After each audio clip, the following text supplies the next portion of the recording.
इन 4 लोगों को भूलकर भी घर से खाली हाथ न जाने दे, जीवन भर दुर्भाग्य पीछा नहीं छोड़ेगा।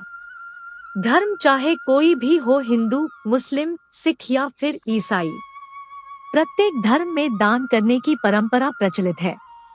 कहा जाता है, प्रत्येक धर्म ग्रंथ में लिखा है कि दान करने से हमारे पाप तो नष्ट होते ही हैं, साथ ही हमें अच्छे फल भी प्राप्त होते हैं। मगर फिर भी कुछ ऐसे लोग होते हैं जो ये सब कुछ जानते हुए भी अपने द्वार पर आए लोगों को खाली हाथ लौटा देते हैं। इससे वो न केवल इन्हें अपने घर से भेजते हैं, बल्कि जाने अनजाने में अपने जीवन की खुशियों को भी अपने द्वार से लौटा देते हैं। धार्मिक स्थलों पर दान करने का महत्व तो बहुत समय से है, लेकिन घर के द्वार पर आए भिक्षु को खाली हाथ लौटाना हानिकारक हो सकता है। शास्त्रों के अनुसार किन्हीं 4 लोगों को अगर खाली हाथ लौटाया जाए तो भाग्य दुर्भाग्य में बदल जाता है। इतना ही नहीं, घर में आने वाली खुशियों में भी दोष आ जाता है।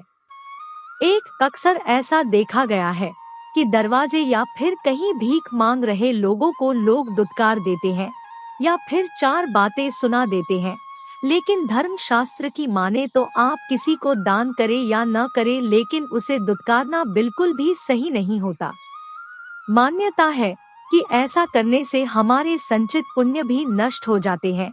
इसलिए धर्म शास्त्रों के अनुसार कभी भी अपने दरवाजे से किसी मांगने वाले को खाली हाथ न लौटाएं। यथाशक्ति जो भी हो सके वह दान करे, यदि नहीं कर सकते हैं तो कभी भी दुत्कारे नहीं। 2, अगर घर या कार्यस्थल पर किन्नर आकर आपसे कुछ मांगे तो उन्हें कभी खाली हाथ न जाने दे। मान्यता है कि किन्नरों को दान करने से कुंडली में बुध ग्रह मजबूत होता है, साथ ही घर में सुख समृद्धि का वास भी होता है। बता दें, किन्नरों को हरे रंग की वस्तु दान देने से बहुत ही लाभ प्राप्त होता है। ज्योतिष शास्त्र के अनुसार किन्नरों को बुध ग्रह का प्रतीक माना गया है। यही नहीं, उनके साथ किया गया व्यवहार हमारे जीवन पर गहरा प्रभाव भी डालता है। इसलिए भूलकर भी कभी किन्नरों का अपमान नहीं करना चाहिए। यदि आप उन्हें दान नहीं देना चाहते तो न दें, लेकिन उन्हें अपशब्द भी न कहें। हालांकि धार्मिक मान्यता यह भी है कि अगर किन्नरों को हरे रंग के वस्त्र या फिर हरे रंग की कोई भी वस्तु दान की जाए तो यह अत्यंत ही शुभ होता है और ऐसा करने से जीवन में सुख समृद्धि आती है। लेकिन इनका अपमान करने से बुध ग्रह खराब होता है और कई तरह की मानसिक और शारीरिक दिक्कतों को सामना करना पड़ सकता है। 3, कोई लाचार व्यक्ति मदद मांगने के लिए आपके घर के द्वार पर आए तो उसकी मदद जरूर करें। ज्योतिष शास्त्र के अनुसार ऐसे लोग शनि राहु के प्रतीक होते हैं, जिन्हें दान करने से क्रूर ग्रहों के प्रकोप से बचाव होता है। ज्योतिष शास्त्र में बताया गया है कि कुंडली में शनि दोष हो तो जीवन में दुख तकलीफें लगी ही रहती है। लेकिन कई बार ऐसा भी होता है कि हम जीवन में सब कुछ सही कर रहे होते हैं, लेकिन बावजूद इसके भी जीवन में दुखद तकलीफें कम होने का नाम ही नहीं लेती। तो ध्यान दे, कहीं आप भी अपने दरवाजे से किसी जरूरतमंद को खाली हाथ तो नहीं लौटा रहे हैं, या फिर किसी ऐसे व्यक्ति को जो कि जरूरतमंद भी हो और दिव्यांग भी हो।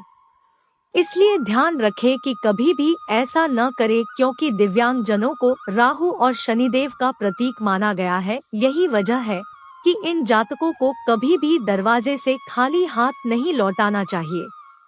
4, ज्योतिष शास्त्र के अनुसार अगर कभी भी आपके दरवाजे में कोई भी संत महात्मा आए तो उनके साथ हमेशा ही शालीन व्यवहार करें। उनसे यदि कुछ ज्ञान प्राप्त करना चाहे तो जरूर प्राप्त करें, या फिर यथाशक्ति जो भी हो सके उन्हें सम्मान स्वरूप दान करें और चरण स्पर्श करके उनका आशीर्वाद प्राप्त करें, बजाय इसके कि उन्हें अपने दरवाजे से खाली हाथ लौटाने के लिए कहें। मान्यता है कि अगर किसी के दरवाजे से कोई भी संत महात्मा खाली हाथ जाते हैं तो उनके जीवन में सिवाय दुखद तकलीफों के कुछ भी हाथ नहीं लगता। इसलिए संत महात्मा को कभी भी खाली हाथ न लौटाएं। 5, वास्तु शास्त्र के अनुसार हमें कभी भी शाम के समय रुपए पैसे का लेन देन नहीं करना चाहिए। सूर्यास्त के बाद न तो किसी को उधार रुपया दे और न ही किसी से कर्ज ले। ऐसा कहते हैं कि सूर्यास्त के बाद किसी को उधार पैसे देने से वो कभी वापस नहीं मिलते हैं और इस घड़ी में लिए हुए कर्ज का भार भी कभी नहीं उतरता है। ऐसा कहा जाता है कि तुलसी के अंदर माता लक्ष्मी का वास होता है, इसलिए शाम के वक्त भूलकर भी तुलसी के पत्ते नहीं तोड़ने चाहिए। ऐसा करने से भगवान विष्णु रुष्ट होते हैं। शाम के वक्त तुलसी के पत्ते तोड़ने से रोग और आर्थिक तंगी जैसी समस्याएं इंसान को घेरती है। इसके साथ साथ ही शाम के वक्त तुलसी को छूने के बजाय उसके सामने घी का दीपक प्रज्वलित करें। वास्तु शास्त्र के अनुसार सूर्यास्त के बाद घर में भूलकर भी झाड़ू नहीं लगानी चाहिए। शाम के समय घर में झाड़ू लगाने से माता लक्ष्मी नाराज हो जाती है, जिसका असर इंसान की आर्थिक स्थिति पर भी पड़ता है। अगर किसी कारणवश आपको घर में झाड़ू लगानी पड़े तो इससे समेटा हुआ कचरा घर से बाहर न फेंके, इसे एक तरफ इकट्ठा कर दे और अगले दिन सूर्योदय के बाद ही घर से बाहर निकालें। शाम के समय घर का मुख्य द्वार थोड़ी देर के लिए खुला रखें। ऐसा कहते हैं कि सूर्यास्त के बाद घर के मुख्य द्वार को बंद नहीं रखना चाहिए। ऐसा माना जाता है कि यही वह समय होता है जब माता लक्ष्मी हमारे घर में प्रवेश करती है। इसलिए शाम के समय अगर घर का मुख्य द्वार बंद होगा तो माँ लक्ष्मी प्रवेश नहीं कर पाएंगी। वास्तु शास्त्र के अनुसार सूर्य अस्त होने के बाद घर में कभी भी लड़ाई झगड़ा नहीं करना चाहिए। इससे माता लक्ष्मी रुष्ट हो जाती है और घर को कंगाली गरीबी घेरने लगती है।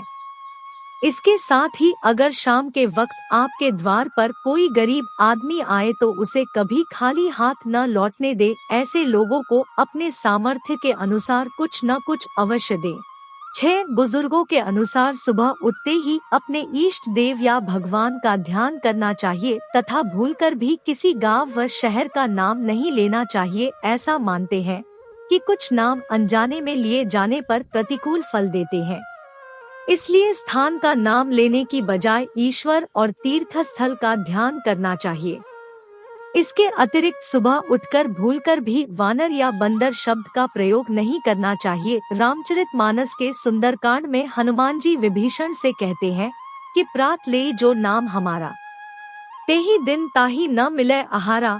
अर्थात मैं वानर को अगर सुबह सुबह कोई देख ले तो उसको भोजन भी मुश्किल से मिलता है, इसलिए सुबह बिना अन्न जल ग्रहण किए वानर नाम नहीं लेना चाहिए। हालांकि आप हनुमान जी का नाम ले सकते हैं। अगर आप किसी जरूरी काम से सुबह सुबह बाहर जा रहे हैं तो कुछ ना कुछ घर से खाकर जरूर निकले। आप दही भी खाकर बाहर निकल सकते हैं। बुजुर्गों का मानना है कि भूखे पेट निकलने से कई बार ऐसा संयोग बन जाते हैं कि पूरे दिन भूखे रह जाना पड़ता है। इसके अलावा सुबह शांत चित्त से बिस्तर का त्याग करना चाहिए। एक बार बिस्तर से उठ जाने के बाद फिर नहीं सोना चाहिए, नहीं तो पूरे दिन मन खिन्न रहता है और आलस बना रहता है। इससे काम भी प्रभावित होता है। इसलिए सुबह प्रसन्न मुद्रा में बिस्तर का त्याग करना चाहिए ताकि आपका पूरा दिन खुशहाल जाए। सुबह सुबह कोई अनजान या मांगने वाला आए तो उसे खाली हाथ घर से ना लौटाएं, उसको कुछ ना कुछ दान में जरूर दे। बुजुर्गों का मानना है कि सुबह का आशीर्वाद सबसे पवित्र होता है और जरूरतमंद की मदद करके आपको सुबह उनका आशीर्वाद मिलेगा तो आपका पूरा दिन प्रसन्न मुद्रा में गुजरेगा। सुबह उठकर सबसे पहले अपने इष्ट देव और भगवान का ध्यान और दर्शन करना चाहिए। अगर ऐसा संभव नहीं है तो हथेली देखकर भगवान का ध्यान करें। ऐसा करने से आपके अंदर आत्मबल बढ़ता है और आपके आसपास सकारात्मक ऊर्जा का प्रभाव बना रहता है। हो सके तो सुबह उठकर सबसे पहले तुलसी के दर्शन करें, यह बहुत ही शुभ माना गया है। 7 वास्तु शास्त्र के अनुसार कभी भी बाहर या घर के प्रवेश द्वार पर कूड़ेदान नहीं रखना चाहिए। ऐसा करने से माँ लक्ष्मी नाराज हो जाती है और वास्तु दोष भी लगता है। इसलिए घर के मुख्य द्वार को हमेशा साफ सुथरा रखना चाहिए और हर रोज शाम के समय घी का दीपक जलाना चाहिए। कूड़ेदान को हमेशा दक्षिण पश्चिम या उत्तर पश्चिम दिशा में रखना शुभ माना गया है। बहुत से लोगों की आदत होती है कि बिना हाथ पैर धोकर या अपने बिस्तर पर खाना खाते हैं। वास्तु शास्त्र में इसकी सख्त मनाही है। यह भूल व्यक्ति को गरीब बना देती है। इसलिए हमेशा ध्यान रखना चाहिए भोजन कभी भी बिस्तर पर ना करें और भोजन से पहले हाथ पैर अवश्य धोए। वास्तु शास्त्र के अनुसार शाम के समय कभी भी किसी को दूध, दही या नमक दान में नहीं देना चाहिए। यह आर्थिक स्थिति के लिए बहुत हानिकारक साबित हो सकता है। साथ ही कुंडली में चंद्रमा की स्थिति भी कमजोर होती है। अगर जरूरी हो तो सुबह दे दें, लेकिन शाम के समय इन चीजों को देने से मना कर दें। जानकारी के अभाव में बहुत से लोग धार्मिक ग्रंथ व पुस्तकों को गलत दिशा में रख देते हैं। यह शुभ नहीं माना जाता है। धार्मिक ग्रंथों व पुस्तकों को हमेशा पश्चिम दिशा में रखना चाहिए। वहीं बहुत से लोग बेड के अंदर तकिए व गद्दे के नीचे रख देते हैं। ऐसा करने से घर में कई तरह की समस्याओं का सामना करना पड़ता है। प्रिय दोस्तों, आज की वीडियो में बस इतना ही। हमारे द्वारा दी गई शास्त्र सम्मत जानकारी अगर आपको अच्छी लगी हो तो वीडियो को लाइक शेयर करके हमारा मोटिवेशन बढ़ाएं और चैनल को सब्सक्राइब करके कमेंट बॉक्स में जय माता दी अवश्य लिखें। धन्यवाद। आपका दिन शुभ हो।